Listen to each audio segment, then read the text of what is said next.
બાળકના પેટમાં ગેસ હોવો. બાળકના પેટમાં ગેસ હોવો એ સામાન્ય બાબત છે. આ સ્થિતિમાં બાળકના પેટમાં હવા અથવા ગેસ ભરાઈ જાય છે, જેનાથી તેને પેટમાં દુખવા લાગે છે અને તે સતત રડતું હોય છે. તેનાથી બચવા માટે અમુક ઉપાય પણ જણાવવામાં આવ્યા છે.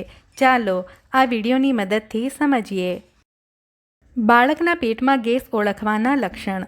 બાળકને દૂધ પીવડાવતી વખતે જો તે સતત રડવા લાગે અથવા દૂધ પીતી વખતે માતાનું સ્તન છોડી દે, બેચેની અનુભવે, તો તમે સમજી શકો છો કે તમારા બાળકના પેટમાં ગેસની સમસ્યા થઈ રહી છે. બાળકની આ સમસ્યા દૂર કરવાના ઉપાય. ઓડકાર. દૂધ પીવડાવ્યા પછી બાળકને ઓડકાર અપાવવો, જેનાથી પેટમાં ફસાયેલી હવા બહાર નીકળી જાય છે. પગની કસરત. બાળકના પગને સાયકલની જેમ ચલાવો, તેનાથી ગેસ નીકળવામાં મદદ મળે છે. પેટની માલિશ. બાળકના પેટમાં હળવેથી મસાજ કરો, તેનાથી ગેસ નીકળવામાં મદદ મળે છે. તમે મસાજ માટે નાળિયેર તેલ અથવા ઓલિવ ઓઇલનો ઉપયોગ કરી શકો છો. પેટ પર સુવડાવવું. બાળકને પેટ પર સુવડાવવાથી તેના પેટમાં બનતા ગેસને નીકળવામાં મદદ મળે છે.